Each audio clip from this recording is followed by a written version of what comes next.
welcome to our call. Again, today we're doing how to listen to an earnings call. We're focusing on Halliburton, great oil and gas service provider. So I got another poll question as we start off today. My second poll question is this. My question is, when's the last time you listened to an earnings call? It may have been just, hey, this year I've had a chance to listen to it. You know what? It was last year I did it. Now we're more than halfway through. So I hope for some of you, it's been, if you have listened to them in the past, that you've continued that experience. This is what I call the hidden gem in business. This is a resource that if individuals use, particularly if you're in a publicly traded company, if you sell to publicly traded companies, if you compete against the publicly traded companies, or you're just interested to have a better strategy from a financial investment perspective, these calls are a great way to assess the performance of an organization and make good business decisions. So hopefully you got a chance. If you haven't, it's been a while. I've never had, or I love that last one. I'd rather go to the dentist. Now these calls happen every quarter, usually. I think it's like 99% or more have these earnings calls. They're not required by law. All they're required to do by law is to submit to the Security Exchange Commission here in North America. Internationally, it could be whatever governing agency is. They have to submit financial performance on a quarterly basis. Now, most companies will take that chance. They don't want to just give the financial information. They want to give their marketing pitch. They want to be able to explain the results. So this is a great opportunity to see kind of where a company currently is, where do they want to go, what are they trying to do to get there, how are they performing, etc. Now, these calls, you have analysts listening to these calls, you have investors listening to these calls, as well as just anybody can listen to these calls. Now, some companies like Berkshire Hathaway, Warren Buffett's company, he doesn't do a quarterly earnings call. He has an annual a meeting with all of his investors, and then they record it, they broadcast it, so it's available to you. But most companies will have this opportunity to listen. They happen every quarter, somewhere around 45 minutes to an hour, hour and a half is kind of what these calls are looking like. Well, it looks like from the results, many of you have listened, so great. About, 74% of you have? Actually, that's more than that. 86% have actually listened. Some of you have never. No worries. My hope today is to maybe inspire you to say, you know what? Hey, I think I could do that. I think I could take that tool and listen to my company's publicly traded information. Or maybe it's a competitor, a customer. Or again, to listen to those companies that you're investing in, what's going on in their business, etc. That's what we want to try and do as we get going today.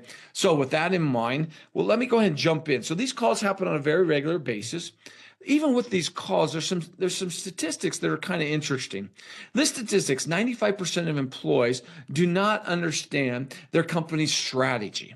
Now, think about that in your role. Do I understand the core strategy our company's talking about? When I listen to these calls that my executive team are talking about, do I understand what the key strategic objectives are? Can I align my day-to-day performance to that? Now, you might say, hey, Brent, that's a way high number. This came from Harvard Business Review.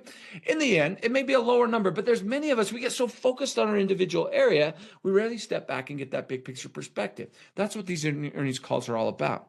Well, here's a stat that's kind of interesting. 90% of employees don't understand their company's important business metrics.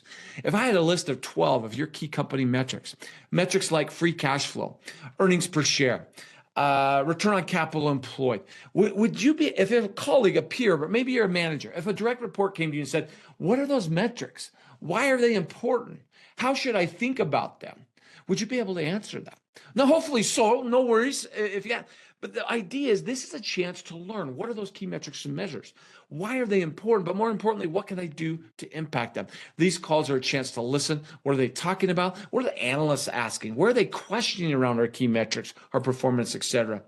Well, that's what these calls are all about. And you think about being a CEO of a large business, what we find here at Acumen Learning, we've been in business for over 20 years. And we focus on the topic of business and financial acumen. So you have all sorts of training companies. They'll talk about leadership, performance management, coaching, feedback, all these different great workshops and learning events. Well, here at Acumen Learning, we only focus on the business and financial acumen. Our belief is this. As you think about a leader, and most leadership programs, they're going to have, first, you got to lead yourself. So they'll do also the self-assessments. Maybe it's like a Myers-Briggs, a DISC, understanding myself. From a leadership, it may be Gallup Strength Finders, right?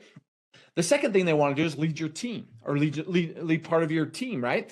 Well, that's where you get into coaching, your feedback, leadership development, all the different things that are available to leaders.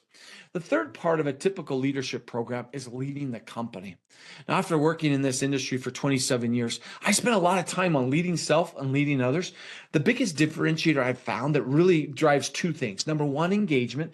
Number two is the success of an employee is to have a foundation in business and financial acumen. Do I understand my business? Do I understand the key metrics, why they're important? But most importantly, what can I do to impact them? If you understand that, it differentiates you in the organization. What we find working with some of the best companies in the world, in fact, 34 of the Fortune 50 we've had a chance to work with. These are great name brand companies that you would all know. Go to our website, you can see some of those companies.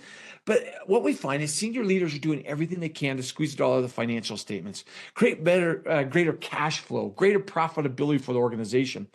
Working with some of the best companies in the world, we find that employees are functionally brilliant. You know more about your role than I will ever understand. But the challenge sometimes is we tend to go through our career with blinders on. I'm a finance person. I'm an accountant. I'm an operations. I'm an HR. I focus on my individual area. Now, that's important to understand your individual area. But at some point in your business career, stepping back for a moment, get the big picture. What is our executive team talking about? Why is it important? How can I impact it? Then go back to your functional expertise, help us make the right decision. That's what business and financial acumen is all about. And as you think about Halliburton CEO, Jeff Miller, a multi-billion-dollar oil and gas service providing company, you've got 45,000 employees in 130 nations. 47% of their business is in North America, 53% international. Just last year, in 2022, they hired 13,500 employees. Now, 3,000 were former employees coming back. If you've been in the oil and gas industry, there's a very cyclical nature of a business. So you might expand and contract based upon oil pricing. But just in 2022, they had hired 13,000. So of that 45,000, a third of them were just hired last year. Operating in over 70 countries, this very focused on this whole new emphasis around energy transformation. What's the future of energy? Renewable energies, electric, all these opportunities. Where's the future going to be? What is it as a CEO of a large multi-billion-dollar company, whether it's Halliburton, whether it's your company, whether it's a small mom and pop organization? What is it you want your customers to know? What is it you want your employees to know, your shareholders, as well as your partners to know? Well, in the end, that's what these calls are all about. Now, an interesting stat I want to share, another stat is this was done by Gallup. This is 2022. Every year, if you're familiar with this, they do an assessment of how engaged are employees. This is the U.S. numbers, so internationally they may be different, maybe better, maybe worse. But for the United States, 68% of employees, when they were asked their engagement level, 68% of them said they were either disengaged or actively disengaged at work. That's a pretty big number. We're talking, almost 70% of your employees. So that's only 30% that are not disengaged or not actively disengaged within their role. Now you might say, Brent, I disagree with that. Well, that's okay. But in the end, let me give you some insights about business and financial acumen, a differentiator. Having done this work for many, many years, the value of business and financial acumen, it is as valuable to engagement as any of your leadership topics. Once you understand the why behind what a company is going to do or what they're doing, be able to articulate that as a team lead or a manager, as an individual, you'll absolutely see increased engagement in their role. The challenge with business is if I don't see the bigger picture of what's going on, I may get frustrated about individual day in and day out. But by stepping back, seeing that big picture, you're going to get increased engagement. In fact, Center for Corporate Leadership Council said the top two things that increase engagement for an employee is a connection between their work and organizational strategy. Importance of their job to the organizational success. Those are the top two drivers of engagement for employee. So if you're a leader, if you're a manager, if you're an individual contributor, one of the greatest opportunities to increase your engagement is to get good at engaging around the business. Be able to every quarter assess what's the strategic objectives or the financial performance. Most importantly, what can I or a team do about it? And that's what this is all about. And my guarantee to you is this. Having done this for 13 years here at Acumen Learning, Company's been in business for over 20 years. My guarantee to you is this: even if you're an employee, you've been through one of our programs, if you don't do this listening to earnings calls, you'll get some knowledge from the experience. There's value in it. But the greatest opportunity to move the needle, in my opinion, is to engage around these earnings calls for the next 2 or 3 quarters. Once you do it a few quarters, you'll get it, you'll understand. And my guarantee is it'll absolutely build your credibility, it'll build your career, and build your company. So with that foundation, let's jump into the process. What I want to give to you in the remainder of our time, I want to give you a simple process, and then I'm going to give you a framework, and then I'm going to give you two tools. So 4 things: simple process, framework, and 2 tools. Okay. So here's the process. You got to prepare for these. You got to analyze and apply. So let me jump in the prepare phase. Very simple. First, I already talked about the basics of what an earnings call is. Happen every quarter. There's typically a prepared mark section where the executive teams communicate to the market their financial performance. They kind of do what they said they were going to do, how well they did around that. They talk about where they're currently at, where they want to go, and what they're doing to engage or execute around their strategy. If they're not performing well, they're going to talk about how I restructured, how I addressed that issue, divested an asset. Now we are ready to grow. So very much focus on their business. Now that's not required. It's not regulated. So you're always going to have a little bit of a marketing pitch. They're telling you what they want you to know. Now to test or question what they're telling you, you have analysts on these calls. These are from large financial institutions, companies like Wells Fargo, Chase, Barclays, not my company, I wish. These big financial institutions who are tracking their financial performance because they want to make communication to their investors. Should I hold this? Should I sell this stock? Or should I buy this stock? So they're there to kind of question a little bit about what's going on. So the 3 things you need to do in preparation for, first of all, you got to locate the call or transcript. It's very easy for those who've been with us before. All you got to do is go to this great website called Google, and you're going to type in the company you want to look at. So I'm looking at Halliburton. Now, at this point, I could jump to Halliburton, but I typically put something like investor relationship, investors relations, earnings call, etc. I might just say Q2 because I want to be specific, and it's already guessing for me. Earnings call. I click there. It's going to give me all sorts of information. Now, I typically want to go to Halliburton specific, the company specific. There's also sorts of third-party. Motley Fool is a good one. There's one called Seeking Alpha I like a lot. Oh, it didn't hit the top ones. Interesting. Typically, it comes up, but you got NASDAQ. You got different groups that are providing third-party information. The reason I go directly to the organization because I'll be the most accurate information. Now, if it's prior to the call, I'm going to jump in. I'm going to register for the call. So here, I'll jump into their results. Now, if the call hadn't happened, there would be a place where I could register. Just like you registered for this webinar, you can go to the website and they'll register you to listen to the call. Basically, they're just going to give you a link, put it on your calendar, you're ready to go. If the call has already happened, they're going to provide different information. Now, typically, they provide kind of 2 very common things. One, they got to provide the financial information. So that either comes in the form of an earnings release, something like this, or the actual, what they call the regulated document on a quarterly basis. They call that a 10Q. You might want to jot that down if you don't know that. Or if it's an annual, they call it a 10K. They typically also will have a recording of that call. Now, in some cases, they'll have investor presentation. So kind of a highlight of their key messages, their key insights, their key ideas, what they wanted to communicate. Now, it's interesting for Halliburton, they did not record the call, or at least I couldn't find it. I often jump to the third party to see if I can't see it on their website, did the third party capture. To be honest, I didn't find a record. If you found one, put it in the chat box. I didn't see it. So I just read their transcript. Now, you notice they don't have a transcript. So that, there's a couple different ones, Motley Fool, etc. The one I like, if you want to jot this down, is called Seeking Alpha. Seeking Alpha is the one I like. Click on that. Go ahead and jump to Seeking Alpha. I type in Halliburton. You start typing in, it's going to guess for you. I notice it's right there. Click on it. And here in about 10 seconds, I've got the transcript. Here's actually word for word what was said in their communication. Trying to get me to sign in. I don't have time to do that. But right there, you'd have access. You got to create an account. It's a free account, but it's going to have word for word what's been communicated on the call itself.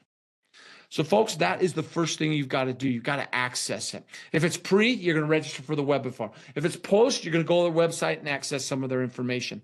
The second step of the prepare phase is this. You've got to review your past calls. And you might say, Brent, this is the first time I've been on a call. There's 12% of you, you've never been on a call before.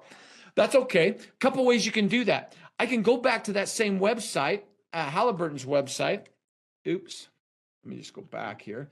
Halliburton's website. And one of the things you'll notice, if it kept it in its cache, maybe I lost it. There you go.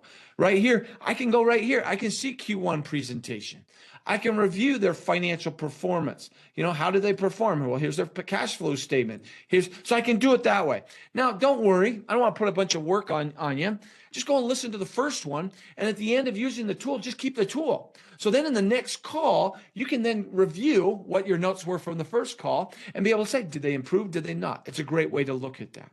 The last thing I would recommend is these calls are a great opportunity. If you're publicly traded, and I was a manager at a publicly traded company, I absolutely would do these with my team. I would teach them how to do it. Let's build everybody's capabilities. The more they understand about the business, the more they're going to help you as a manager, director, supervisor to be able to differentiate your team and the success of your organization. So doing this with a team. If not, do it with a colleague. It's a great chance for you to kind of bounce ideas off. What did you hear? What did I hear? Let's see if we can learn together. So that's the prepare phase. Pretty simple. The meat of the tool is the analysis phase. In order to do that, I want to give you the framework and the two tools real quick. So the framework, here it is. It's called the 5 drivers business model. For those who've been in my class, make sure you have your chat box open because I got some questions. Let's learn about this just quickly. So those that haven't been, let's get a foundation here. So cash is put in the chat box. Cash is blank. How would you answer that? What's the importance of cash in a business? Cash is a vital part of a business. Thank you, Brandon. Cash is king. It's our oxygen supply. It's the lifeblood of a business. It's royalty, whatever you want to call it. The place you would go to find more information about the cash of a business is what's called their cash flow statement. Now, when you listen to calls, you typically don't hear a lot about cash unless there's concerns or specific opportunities for cash. Let me give you an example. During COVID, oil price dropped into negative territory. It's the first time it was actually a negative price per barrel versus a positive price per barrel. Very unique time. Obviously, COVID was unique. Not only that, you had companies like Boeing that struggled to access cash. If you were on our Boeing call in 2021, you would have remembered they borrowed $42 billion to help fund the fact that nobody wanted planes during COVID. Well, so you hear about it. When companies struggling, they need it, you'll hear it talked about. The other side of it is when companies are carrying a lot of it. Investors start to say, well, wait a second. I don't want you sitting on a bunch of cash. What do investors want you to do with that cash? They want to get it back to them. I love that. Daniel says cash is a vision, strategy, implementation. Cash allows us to execute on our strategy, etc. So profit, there's 2 levers in profitability. If you think about that, don't worry if you haven't been in our class. I'm sure you can figure this out. If you want to grow profitability, you got to increase one line item or lever and or decrease the other. Anybody remember what those 2 levers are? What do I want to increase or decrease to have an increase in my profitability? Yes, thank you. I want to increase my revenue, also known as sales, same terms. What do I want to decrease? If I can't increase my revenue side, yeah, absolutely. Reduce our expenses, or also just known as our costs. As you look at profitability, there's all sorts of metrics. You can look at a gross profit, operating profit, net profit. All that information or the calculation to get to those metrics are going to be found on that income statement. On cash, these levers right here, I call it business 101. These are fundamental levers. What you find is these 2 levers impact cash. Along with those 2 levers impacting cash, collecting faster on your receivables, how you manage your inventory, so decreasing or manage your inventory, or increasing your payables all have a positive impact on your cash. On top of that, increasing revenue or sales, reducing expense has a positive impact on cash. Profitability, increased revenue, reduced costs also impacts it. Raise willingness to pay on and reduce willingness to sell. Absolutely. Interesting strategy level there. So as you look at assets are anything we own or control which has values. You think about a company like Halliburton, oil and gas service provider. If you're familiar with oil and gas, they're the upstream. Drilling, equipment, they're getting access to it. They're doing seismic information. They're providing products like valves and other things. So as you think about what do they own or control, which has value, put it in my chat box. Think of a big oil and gas supporting service provider. What are the types of things they're going to have as assets? So as you think about assets, we talk about what we call asset strength. They're in a strong financial position versus asset utilization. There's this balance that companies are really focusing on. I love what we see there. As you look at some of what do they own or control, which has value. Oil rigs, absolutely. Intellectual property and drilling, chemicals, fab shops. Yeah, there's a lot of stuff. Land they might have access to. Interesting enough, as you look at that, we look at asset. Now, the foundation, if you want to see the financial strength of a company, the foundation of their assets, you're going to look at their balance sheet.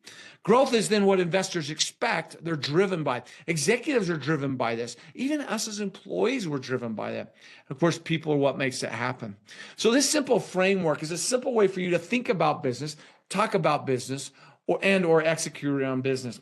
Whether you're a multi-billion-dollar oil and gas service provider. In fact, for the first half of this year, $11.5 billion of revenue for Halliburton, or your small mom and pop shop. These are the fundamental drivers every company focuses on.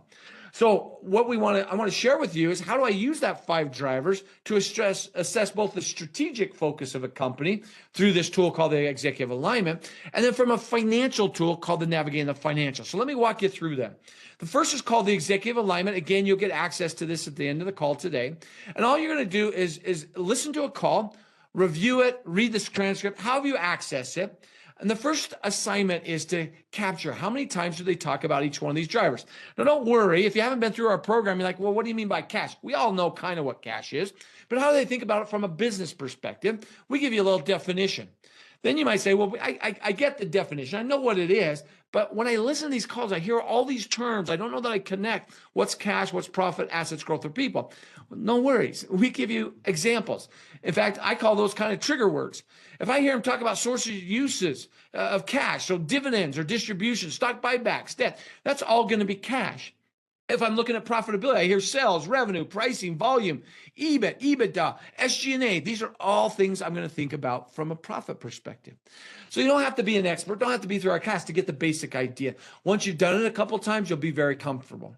Now, let me be absolutely clear. If we were all together, we got, 100 people or so on the call today. If we were all to be in the same room and do this together, we're not going to get the exact slash marks. So if we go through that, we're not going to have all the same totals over here. We're not going to be the same. That being said, we do about 1,000 of these sessions every single year. And as we do this, various companies, various industries, everybody gets the top 2 or 3 risen to the top. Now, you may have number 1 a little different than my number 2, but we both have the same drivers. That's a baseline of what you do. Once you get that done, the next step is to answer 4 simple questions. Question number 1 is this: what business drivers seem to get the most attention? I love the second part. And why? What is it about? Who are they talking to? What's going on in their industry? Macroeconomic factors, etc., that might be impacting their business. Number 2 is this: what were the 2 or 3 main points the executive was trying to synthesize that? And what's nice, a lot of times they just tell you, here's the 1 or 2 key things I want you to take away from our meeting. In fact, Halliburton did a little bit of that. What are the goals, trends, and objectives going? So you kind of get, what are the key messages? Well, where do they see themselves going? Then the last part is, because it's an earnings call, what are the questions that the analysts are answering? Now, a lot of people, when they listen to them, they go, people will say, just listen to the prepared remarks. Now, I get it. If you only have a little bit of time, it's a great way to understand what your company's talking about. Let me make an argument, or at least offer a suggestion that there's some real value in listening to these earnings calls, even just to kind of scan what they're focused on. Here's why. When the executive communicate to the market, they're going to give a little bit of their pitch. Remember, it's not regulated. The SEC isn't governing what they say or what they don't say. In fact, they even start at the very beginning. Hey, just to make sure, they have a disclaimer. We're not going to update these numbers. This is kind of what we're seeing today. You can't basically hold us accountable is what they're trying to say. Now, of course, the market's going to hold. You say you're going to hit a certain number, they're going to expect that. But there's no regulatory type piece to that. So the nice thing about listening to the analysts, you can see where they kind of pushing back to what the executive team is saying. Where are they asking clarifying questions? You got to see kind of the key themes that they might be wondering, well, what's really going to happen there? So it's a great way to kind of assess that. Once you've done that assessment, the last thing I always like to do is just do a quick review. That seeking alpha application that I like to use, it'll remind you what their goals were on earnings per share, what their goals were around revenue, and whether or not they hit them. Well, it's a great way. So I often like to look at how the company's stock price what happened during the call, after the call, et cetera. A couple of weeks after the call, what's happening to their stock price. You kind of see what the market might be thinking about their performance. So kind of do that quick assessment. So that's how you use it. Now, folks, if I had you in my class, we would do that. I'd give you the letter. I said, let's do this. Go ahead and engage around that. We don't have time to do that, but what I'm going to do is open up your chat box. I got 3 quotes from the call. I want you to just practice doing this and see if you can assess where they focus their time and attention. Let's see, people activate cash assets to generate profit and growth, so people should be the focus. Absolutely. Daniel's kind of highlighted core. If you've been through our course, this is purposeful. The reason the people in the middle, it's not just happenstance. It's there suggesting exactly what Daniel said. In the end, you can have strong cash positions, profitability metrics, assets to deploy, and potential growth opportunities. If you can't get this right, understand your external customer, those that buy or use your product or services, but just as important, your internal team on execution, you won't be successful in business. Thank you, Daniel, for adding that. Well, hey, let's jump in. I got some quotes. Get your chat box. Let's see how we do. So the first quote I'm going to give is from the prepared remarks, Mr. Jeff Miller. I'm going to read through it, and all I want you to do is put in the chat box what you're seeing. So here we go. In the second quarter, Halliburton once again delivered strong results driven by service quality, outstanding execution, and strong global demand for high quality and high performance oil field services. Now, you notice he doesn't say, hey, we had great cash flow, great profitability, yet it's coming. But what are the potential 5 drivers, any of them that you see kind of insinuated here? Strong results, strong global demand. Any thoughts of what drivers that might be focused on? Yeah, that potentially growth or profitability, demand for their assets. Yeah, definitely profit could be there. Growth is going to be part of it. Well, let's see the next one here. Paragraph 2, here we go. Total company revenue, that's a trigger word. 14% increased, that's another trigger word, 14% year over year. Now you'll notice here, you have 2 potential drivers automatically. They're saying one sentence, but it's 2 things. What are those drivers? Well, revenue. Now this is where it gets a little difficult. Some people think cash. Now revenue, if you increase revenue, eventually it does impact cash. I'll just tell you how I do it.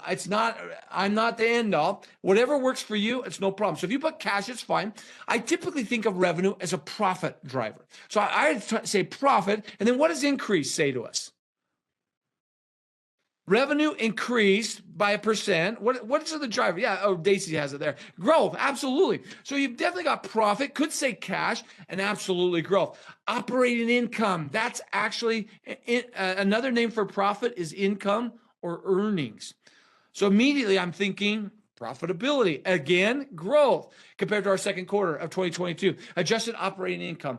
International revenue grew 17% year over year with strong activity in all markets. North America revenue grew 11% year over year. There's a lot in there. What are the key drivers you're seeing in that paragraph? That first one, it wasn't as clear. I got to kind of insinuate stuff. What's definitely being talked about here? Well, you guys got it. Growth and profitability for sure. Our completion and production, that's a bit specific portion of their business. Revenue grew 19%. We're seeing a theme here. While margins, okay, what's margins? Margins are profitability metric. Gross margin, operating margin, net margin. It's a percentage in accounting. Sometimes they'll do it as a dollar in operations. Expanded by 320 basis points. What the flip is that? Well, just put a little decimal point right there. It's just a fancy way of saying 3.2%. They grew, so that margins grew by 3.2%. How do I grow that? I can charge more or I reduce my costs, I get better margins. What do you think they're doing? I got some oil and gas people. Why are they getting great margins? Are they charging more, lower cost, or both? Put it in my chat box. Our drilling evaluation division revenue grew 7% year on year, while margins expanded nearly 300 basis points. Again, 3%. Again, that margin expansion. Finally, we generated $1.1 billion of, okay, here's a pretty, when they say the word, it's pretty nice there, right? From operations, $798 million of free cash flow. Boy, if we had more time, I'd go through that whole definition. It's a great metric. Again, we're talking cash there. And repurchase. So here's a source of cash. We generated $1.1 billion. If you take out my capital expenditures, I had left over $798 million. But then I spent some of that repurchasing shares. So it's both a source and a use of cash. But when you buy back shares, who benefits from that? What would you say? So we had profit, we've had cash, we've had growth. We got a new one here. Who benefits from buying when we buy back shares? Which of my drivers? Yeah, stakeholders, which would be people. Absolutely. Folks, that's how you do it. Let me give you another one. Go ahead and do that on your own. Read on your own. Put what you see in there. On your marks, set, go. This is their CFO, Eric Carr. I think it's Carr. I may be wrong on the pronunciation there, but their CFO. Which drivers are being represented here?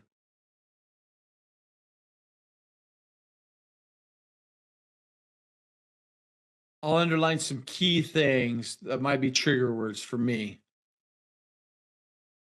Interesting. This is a trigger word, but it's kind of the opposite. It's one of our drivers, but it's the opposite direction than what we typically want to see. Various geographies, revenue. Yeah, you're starting to see the themes here. There's a little dabble of cash here and there, but by far the two biggest metrics you're seeing here are going to be your growth and your profitability. Now, if you said cash, that's okay. Now, that growth's coming from assets. In the end, it's not exact science, but you can see how this works. Now, not only do you see internal communication, but you have external. This is David Anderson from Barclays. His questions. This is where he starts to kind of push back, specifically North America versus Latin America. Where's the growth coming from? All my oil and gas people, what's happening in North America? Are we going up? We going down? Or we're kind of seeing a little bit of a flattening, a little bit of softening in North America. North America has been really strong coming out of COVID. Yeah, there you go, Adam. That kind of flat. So that's where they're questioning. Actually, the numbers are decent, and Halliburton's doing well, and we'll talk about why in just a moment. But that's how you do it. You read through it, you kind of get those basic ideas. Then you answer those four questions. Which of the drivers seem to get the most attention and why? What are the 2 or 3 key messages? What's their goals and objectives working forward? And what were the analyst questions? What are they challenges? So that's what the tool describes. Now, I did the rest. I did it for you. So we went through the whole thing. Here's what it is. Now you look at it, numbers could be higher, numbers could be lower. Don't get caught up in the numbers and how many slash marks. One of the things I like to do is I like to show what was the prepared remarks versus the analyst questions to see where similar, where they're different. Now, this is not only analyst questions, but it includes the responses to the analyst questions.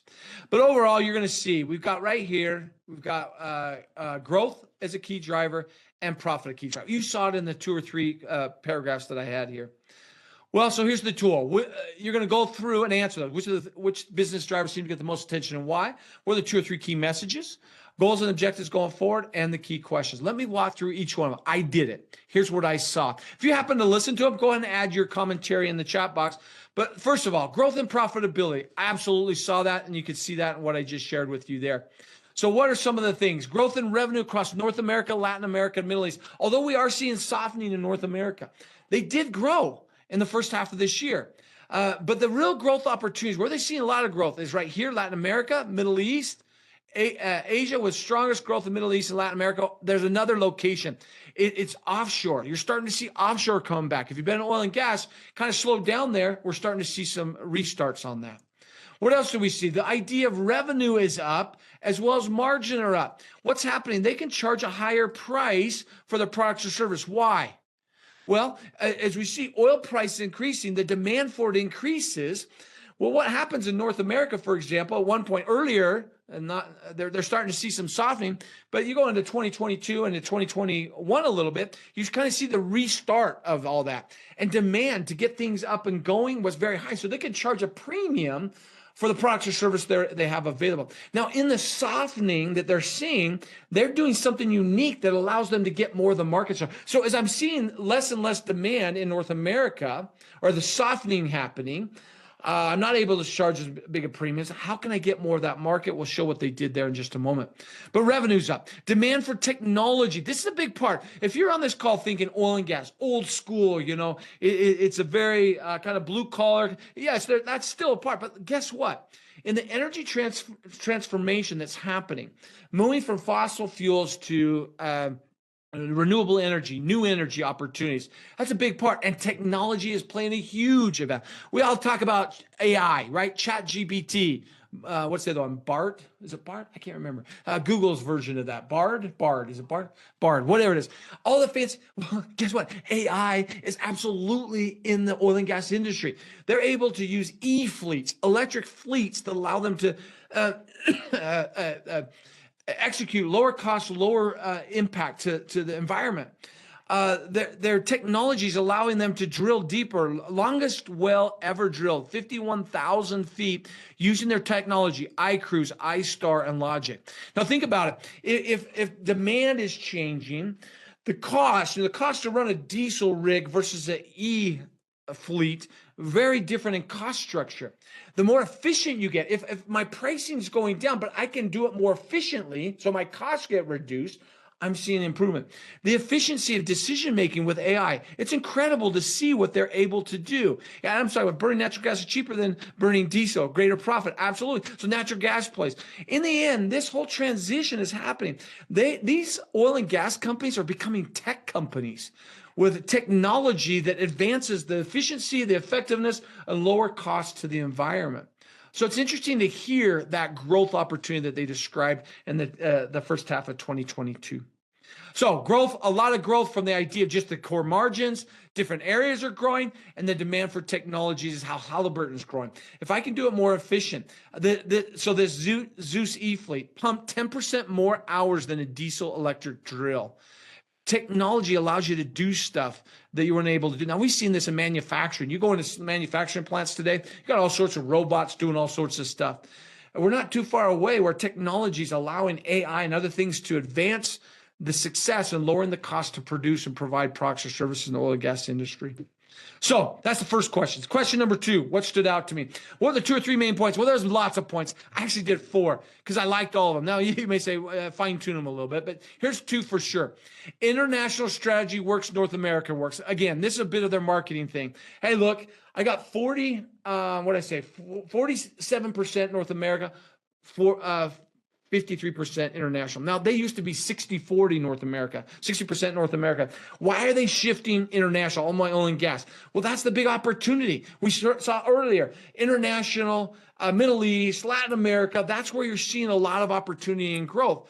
And so having most of your stuff in North America where you're starting to see slow down, that can be concerning. But they were able to, even though the softening that's happening, they've been able to maintain pricing.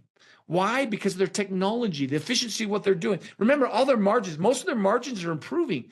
Well, that's because they're able to lower, they still have some decent price. I'm not saying it's all cut out in North America, the pricing, but you're seeing a little bit of softening there. Well, if I have more efficient on the cost side, I'm going to get better improvement. What else did they say? I fully expect the execution of our strategy in this long duration upcycle. So they're kind of playing their hand. This is not just for 2022. 3, it's not just for 2024. We're seeing the long-term opportunity for them. We'll deliver better returns, more free cash flow, that's a cash one, and more cash going back to shareholders. Of course, focus on getting that money back to them. Other key messages. Now, why would those be? Well, hey, the idea of my strategy's working. Yeah, you invest in my company. Hey, guys, our strategy's working. On top of that, this is going to be a long opportunity for us. By the way, I'm going to have more cash available to get back to you. Why are they doing that? Well, who are they talking to? They're pitching it to investors, analysts, etc. What other things? This is where they bring in new technology, different technologies that are, again, I'm starting to read, I do a lot in the oil and gas, and it sounds like a tech company.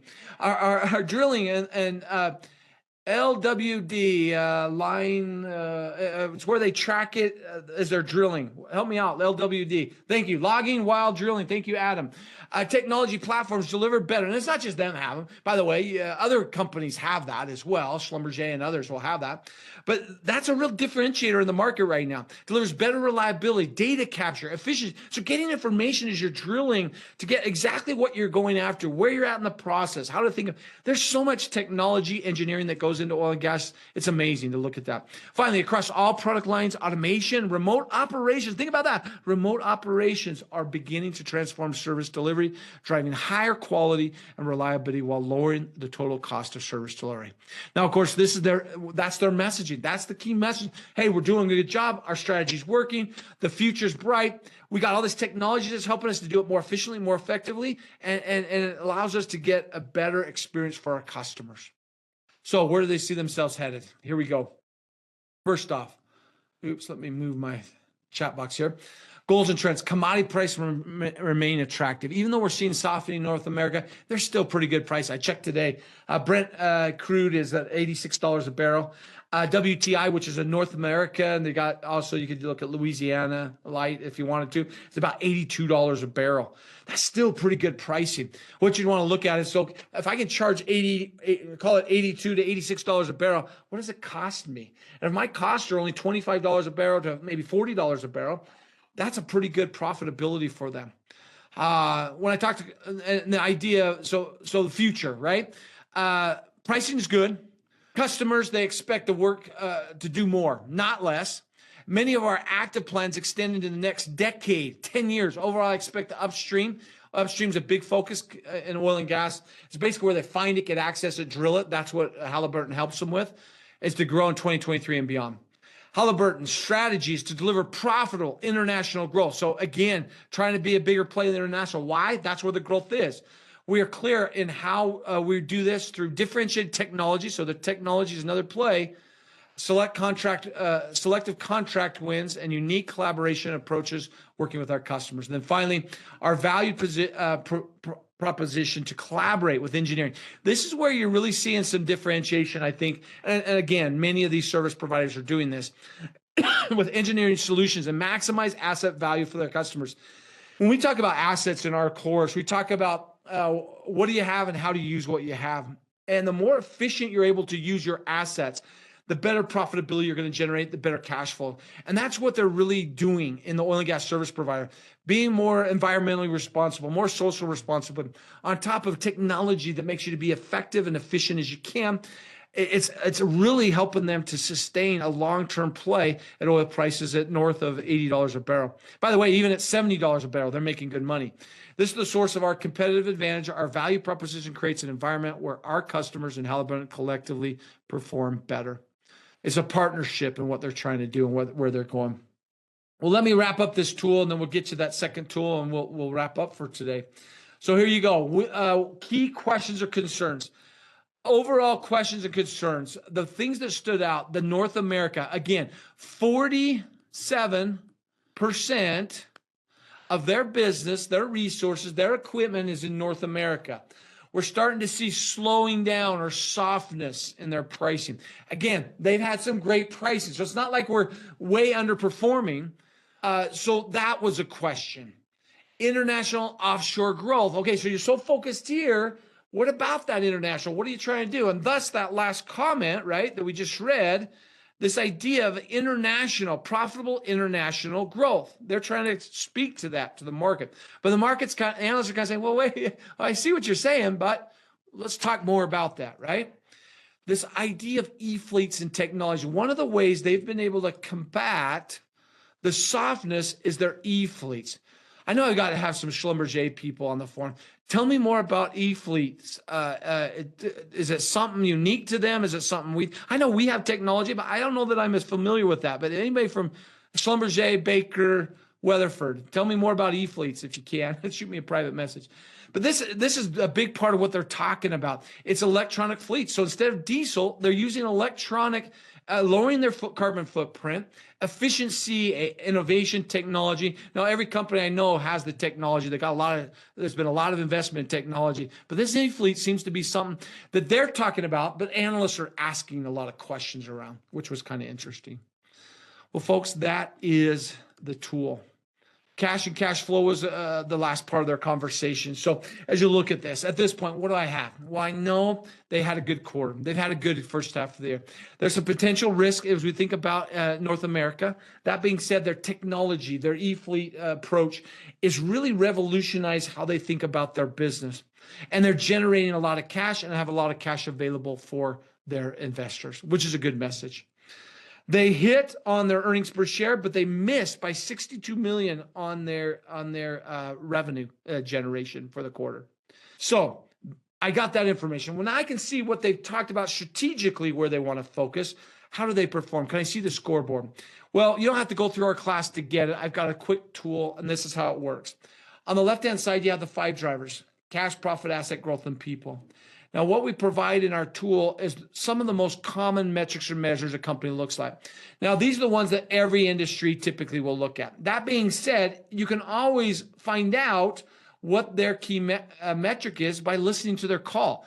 If you hear them talking about EBT or IBT, or income before taxes, earnings before tax, however you want to describe it, that becomes their key metric. EBIT, earnings before interest and taxes. Operating income, it's the same thing. You figure out what their key profitability, you can do that calculation. But everybody looks at net profit as a key metric or measure. The genius of this tool is right here. You don't have to memorize anything. You don't have to be through our class to understand where to go to find it. It's all put that right there. If there's any sort of calculation, you have it on the side. Here's the calculation. So what I want to do is I'm just going to walk through 3 or 4 of them to show you how to do it, and then we got to move on. We don't have time to do the whole thing.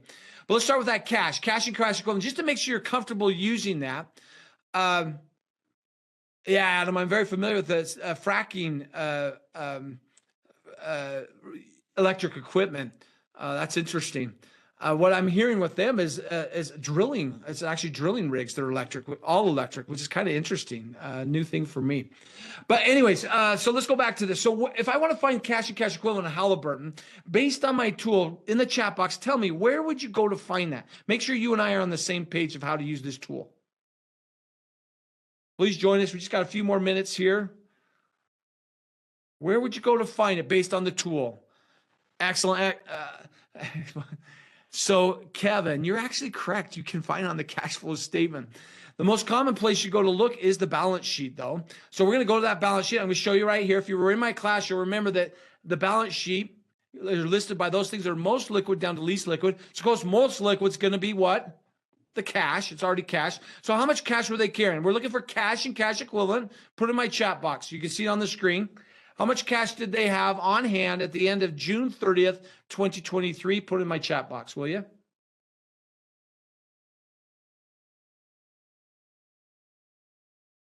Don't leave me hanging here. How much cash did they have on hand? Cash and cash equivalent. There you go. $2,105, right? No, that's $2,105,000,000 dollars on their balance sheet. Down a little bit from December as they did some investment. Excellent. So you plug that in. We got that. You see how to do that? So we put that number in right there. Now we got to get our cash from operation. What statement am I going to go to? Just a couple more and we'll wrap this portion up. Thank you. Excellent. That's my cash flow statement. You can see it right here. So I go to my cash flow. You don't have it, but I have it for you. And we're going to do it on a quarterly basis. They actually give me a quarterly number. So I want the cash flow. The line item I'm looking for is cash flow provided by operating activities right here. But this is for 6 months. You can get for the first 6 months, how much did they generate versus just the quarter itself. That's the number I'm looking at. Now, what does that tell me? Look, how good was their Q1? Thumbs up, sideways, or thumbs down? How good was their Q1 in generating cash for them based on this number? By the way, this number is the combination of this plus the quarterly number. How will they do in the first quarter? Not so good. Yeah, thank you, Jim, right there. Yeah, not very good. What is that? $22 million? That's how much they generate. Obviously, Q1s are a little slower anyways. But yeah, so a good Q2 for them. We plug that number in, we've got it. Okay, we do the same thing. If you go into revenue right here, we're going to go to what statement? The income statement. I jump over there. I'm going to do it on the quarterly basis. So right here, I'm going to grab this number. I pull it over. I've got it. Net income. Next one. I'm going to, again, the income statement. I click over to that income. I'm looking for net income. You can do it on either one. I'm going to do it on just the net income number. We don't have time to go through the difference between net income and net income attributable to company. But I think I did it off of this one right here. So net income for the 3 months, $616 million. There you go. Now, if I wanted to calculate the margin, I just take this number divided by this. Anytime you hear margin in a company, I want you to think of a percent of revenue. So for every $100 they brought in revenue in Q2, so that quarter alone, they generated $10.60 of profitability, which is actually a pretty decent number. So $10.60 for every $100 they brought in. Well, folks, that's how you use the tool. Now, if we were in our course, I'd have you walk through, you complete them all yourself. We don't have time to do that, but I'm going to give you the tool and invite you. If you want to go back to Schlumberger, I'm going to give you the results here in a moment. You'll have the recording. You can come back and look at the results, see if you can get them, or do it on your company, your customer, your competitor, whoever you want to look at. But here's the rest of the numbers. Equity position. What portion of their assets do they own? 36.6%. Return on assets. About for every $100 of assets, they generate $2.60. How much growth are you seeing across the board? Huge growth right here. Of course, I'd want to look at why certain expenses they had in the first half of 2022, they didn't have in 2023 versus a year ago. Where were those numbers? So you'll see they had a big drop in their numbers as they had some write-downs they had in one year. They don't have them the next year. You see some improvement. So one way to use this, you'll notice it's a comparison. I can look at a quarter, Q2 of 2022 or 3 versus Q2 of 2022. You can do it that way. Well, you can also do it looking at year to date, full year numbers. What do they look like? And that's what you'll see here. You can do it in comparison to a competitor. Here's Schlumberger's numbers. Of course, a lot bigger in revenue. Well, about a third bigger. And you'll see some of their numbers. For every $100 they brought in $12.60 of profitability. You can also do it on any company. If you happen to be with us last month, we did NVIDIA, the processor chip manufacturer. Very different metrics. You look at how much revenue they generate. Look at their profit margin. For every $100 they brought in, generate 39.8%. It really speaks to the demand for microprocessors. Well, folks, that's the tool. How many of you feel like with that tool in any company, you could get through that with your colleagues doing as a team? That's what I want to have you do, is to actually use that tool. That's what we're trying to look for. Well, folks, those are the two tools. So the last part of it is you got to do something with it. If you don't do something, you've wasted time. One of the big factors we find at Acumen Learning is you have to apply this concept. We had a chance for employees to do an assessment on what they get out of our program. By doing these application activities, improve the performance of your business and function, increase collaboration, improved upward communication, improved employee engagement, increased business focus, and improved teamwork. So companies that brought us in saw a 300% improvement in their return on investment for focusing on this. Well, guys, you can do that through listening to these calls. You can differentiate yourself. And the important thing is you got to do something. To know and not to do is not to know. You got to do something for us. Looks like I got a hand raised there. I don't know if you have a question, maybe put it in the chat box here. But let me just go ahead and the last part of the tool is to apply it. There's 3 parts to it. Number 1, what new insights did you gain? Based on it, what are you going to do about it? And lastly, have a conversation with your manager. So that's what I did. Key things that I stood out, I've kind of hit all of them. This E-Fleet was very interesting. I want to get more research, more understanding. One of the things is they get rid of a diesel rig. They're putting it in as an electric rig, which is interesting to me. The technology differentiator, this whole industry is moving to technology. They're competing, by the way, for programmers against Google and all these tech companies to program the future of oil and gas. Moving to international offshore strategy, yet still strong North American play, and then their margin expansion. Those are some of the key insights I got. What would I want to do with this? Well, I'm a consultant. I want to compare their performance against their peers, see how they're doing it. I teach many in the oil and gas, so it's a great understanding of what's going on from a Halliburton perspective. I love to share this information with my consultants, my clients, as well as new customers. Boy, if you're from Halliburton, I would love to work with you. This is my pitch. I think we can help your employees understand their business, make good decisions, and execute around their company's strategic and financial performance. That's what Business Acumen provides for you. So the last part of it is to, once you've done that, go have a conversation with your team. If you've assessed your own company, go have a conversation with your manager. If you looked at a customer or partner, let's talk to your sales team, how to differentiate what you're doing. And if it's a benchmark company, again, that conversation with your manager. How can I use this to differentiate? How can I use it to get better execution within my role? Well, folks, that is the process. Well, you remember the second step of the preparation was to review your notes. That's what this tool becomes for you. Once you've done it a couple times, just a quick review of your notes as you then jump in and listen to the next call. Well, folks, as I wrap up, here's my question to you. Who are you going to analyze? I'm going to give you this tool. Who will you analyze? Is a company you'll work for, sell to, compete against, partner with, invest in, interested in, or Lowe's? Next month, we're going to look at Lowe's. Come back, use the tool, prepare, and then come back. See how similar your answers are to mine. Well, folks, it's been my pleasure to spend some time as you wrap up. To get access to the book, we're going to put in the chat box right this very minute. Here's what I want to give you, and that is the tool. On the 28th, we're going to be looking at Lowe's. You can register for that. Also, if you're interested in a deeper dive, maybe you're an individual contributor, you want to get a good understanding of this, we give you a great access to our online program, $100 off, self-paced. It'll give you a clearer understanding of these 5 drivers, as well as those 3 financial statements and some of those tools. Well, folks, it's been my pleasure to spend some time with you. If there's any additional questions, happy to stay on the call. I think I had somebody raise a hand, but I couldn't see who it was. If you raise your hand again, we'll look, and happy to help answer any questions you might have. If not, folks, thank you very much. See you on the 28th. If not, go listen to a call, use the tool. Let's build our business acumen. Thank you.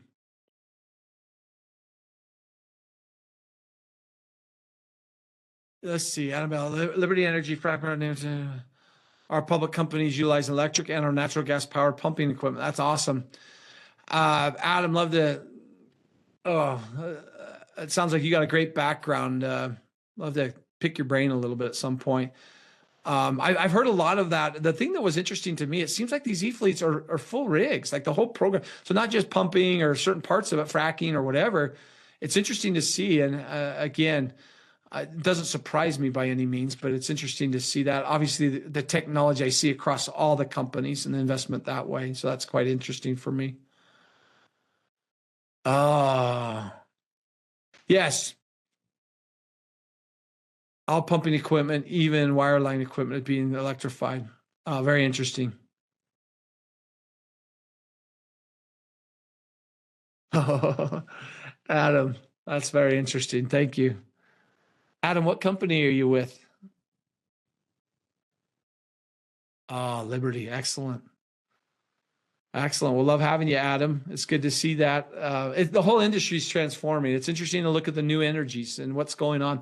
Total is divesting a lot of their oil assets and playing of the majors. They're ones that are really investing in a whole new way to think about the energy transformation. So kind of interesting to see those changes happening. Yeah, absolutely. I agree, Adam. Dramatic asset transformation right now. Well, folks, hey, it's been my pleasure. Looks like a number of you have jumped off. If you have any other questions, happy to stay on. Please go to that website that we just put in there, get access to the tools, and start doing this. This absolutely will differentiate yourself in your role. I can't tell you how many times I teach a course. Employees start to do it, and their managers say, how do you know so much about our business? It's absolutely going to set you apart in your role, whatever company you're working with. Well, thanks, everybody. Great to have you.